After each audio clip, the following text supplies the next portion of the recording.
The way some of these BBC reporters go on, I could swear they were fucking blind. Just some of the reporting and stuff, man, you're like, can you not see what I can see? Let me introduce the BBC reporter. Now, this man hasn't been smoking his eyeballs out. This is the BBC Washington correspondent who, not just, some would argue, figuratively, is blind to stuff. He is legit fucking blind.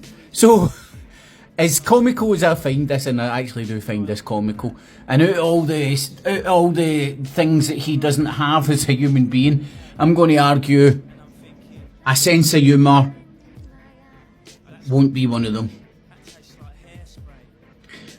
And if people can't see the comedy in that, then you don't have a sense of humour.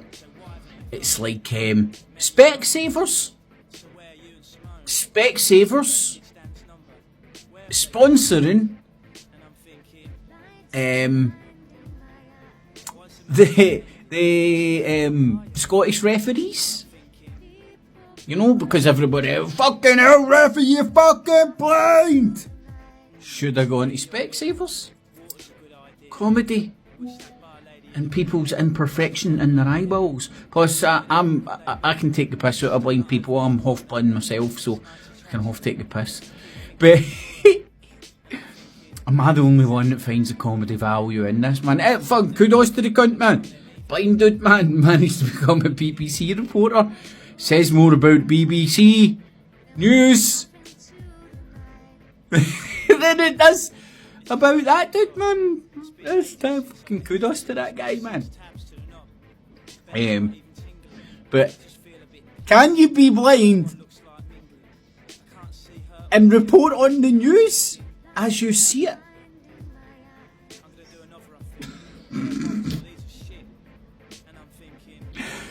Sometimes this diversity stuff can be fucking hilarious. I'm sorry, man, I've got a sense of humour and sensitivity of a 4-year-old, right?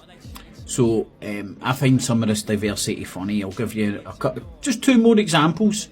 Funnily enough, both on the BBC, because they obviously strive to be the most diverse, most inclusive in the world. The weather girl with one arm.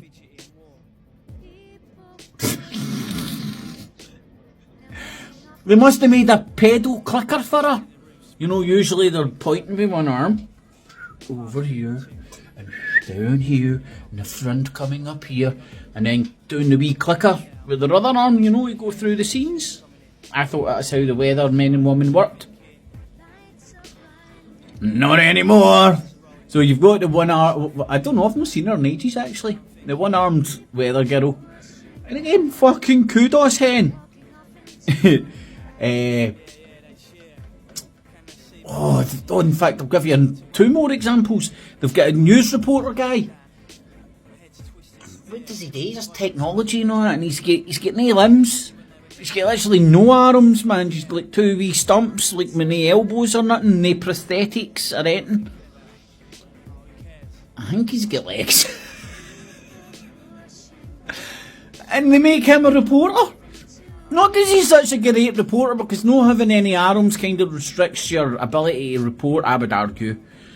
And no offence to people with no arms and all that, man. It's just like, I think it's like a sort of a fact, innit?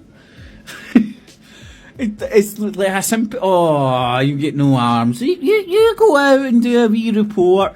We'll fucking need about fucking 10 times the backup team and all that shit. We'll need to spend more than we would on a normal reporter going and fucking doing that shit. But fuck it, it'll make us look good. Send out the guy with no arms. And then I watched everybody was ranting and raving about that Traitors programme. I heard it on the news and all that, man. I was like, right, I'm going to check this out. It's actually quite good. I enjoyed it, man. It was funny. But again, because of inclusivity, diversity and all that, they had like a I can't like a dwarf, a midget, a small person. I don't know what you're allowed to call them. Call small people anymore, right? But you know what I'm talking about, right? She was funny as fuck, man. She was a Glaswegian as well. But this game show had physical tasks. So, and people who done better in the physical tasks done better in the show. You know, they earned more money, engrossed themselves into the group, were more valuable to the group to earn more money. Both groups, the traitors and the fucking god, whatever the other one was, I can't remember. And so she was straight away at a disadvantage. But no, we can't have that. So they pandered to her, obviously, man. You know, like, oh, the poor small person. Oh. So there was there was a task where they had to get these. It was in Scotland, so they done whiskey barrels up a hill. Pretty self-explanatory. The bigger the barrel, the bigger the money, the money amount. You know, not rocket science there. So her being a wee midget, man, obviously couldn't roll barrels up the hill. Her trying to help roll a barrel just hindered it, because people were like fucking slowing down to allow her to feel that she was contributing when she wasn't. She's just making fucking things harder. You know, you get that way when people try to help and they just make fucking things worse.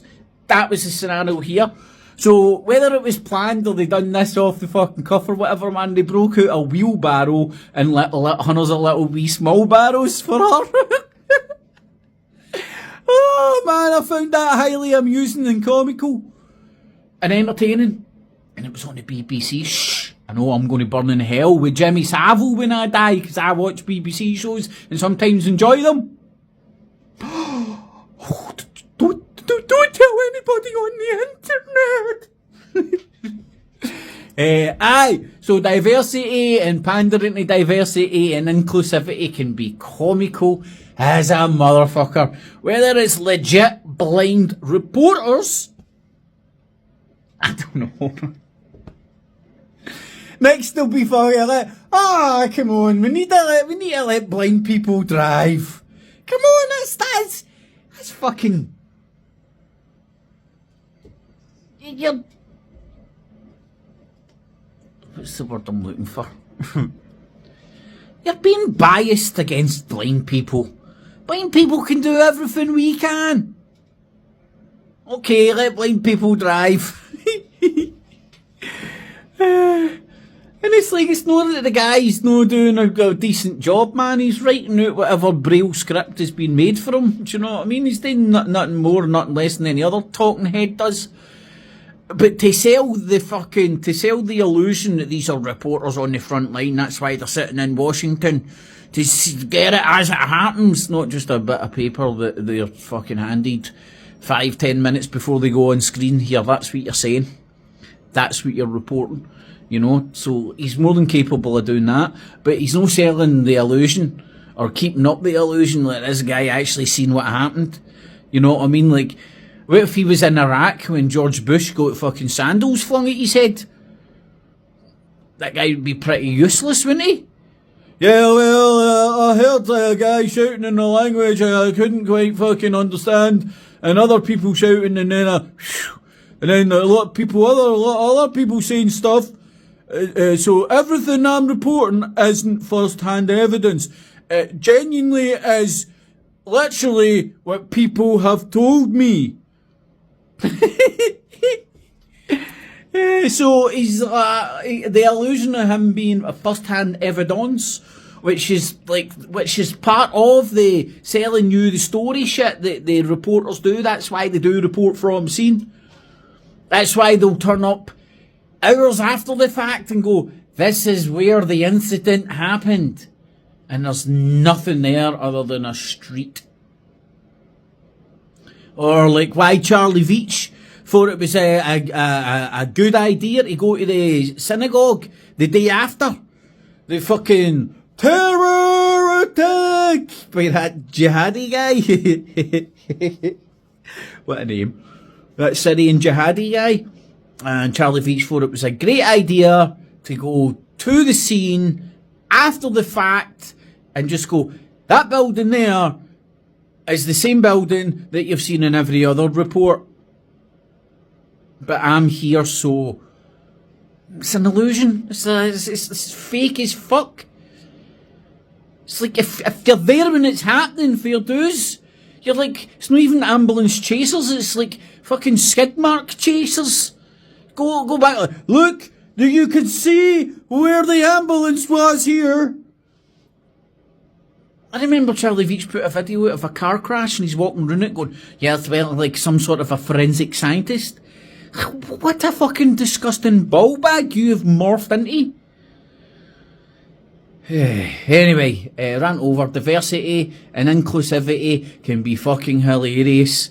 For one-armed weather reporters to unseen fucking technology reporters with no hands and no arms, just a couple of stumps pointing at things and telling you about technology that you can't work.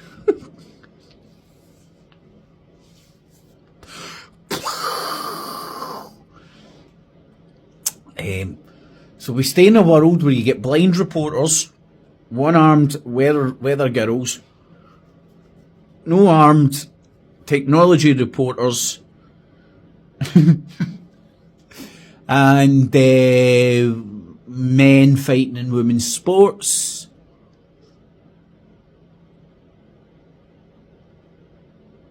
Fucking 10-year-olds, 10 fucking year olds been given puberty blockers by the NHS. You know, that public body that takes a lot of fucking public money for the health of the public, which is now doing tests on 10-year-old kids. Fuck's sake, man, I heard myself actually agreeing with that one of the crackpots on talk radio the other day when she was going into it, man, talking about that's like fucking crazy Nazi scientist shit, and I'm like, aye. Who the fuck's giving consent for a 10-year-old to take puberty blockers? Fuck me, they should be fucking held accountable. Fucking 10-year-olds should be took after their parents, man. Nanny state. Anyway, more than rant over, man. Diversity can be funny, especially BBC diversity. Are all those all those examples are on the BBC? They probably have some sort of a quota to fill. Right, we employ so many people. We need X amount of employees with no arms. A glass eye. We need 3 people with a glass eye and a wooden leg. Fuck those, we'll fucking find a job somewhere for them. Get them to do something. But we need to fill this quota. Oh, you know what, by the way, I bet you that's actually fucking true. I wonder if the NHS have similar quotas, so you'll get like a surgeon with no arms. I can't actually do the surgery, but I was able to like kind of read the books and type out my type out my papers with my nose, and I could hold a pencil between my top lip and my nose while I was doing the test.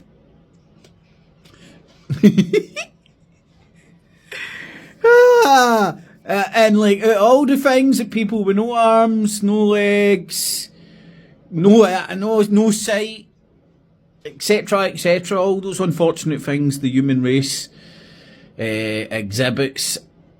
I'm pretty sure one thing that most of us still have is a sense of fucking humour and the ability to laugh at this shit.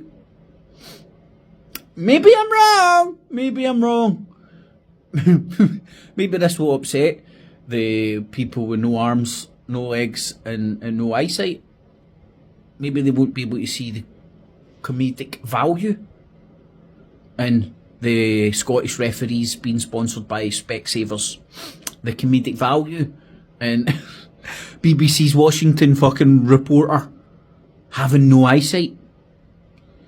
The comedic value a technology reporter with no arms. No prosthetics. No arms. And a one-armed weather girl. I'm a bad man. I see the comedy value in that stuff. Humana, humana, humana. Again, I'm going to burn in hell with Jimmy Savile. I've accepted my fate. Get it? Got it good. Catchies, no cats, no cheese. Maybe only some stumpies. And blind cunts were harmed in this filming.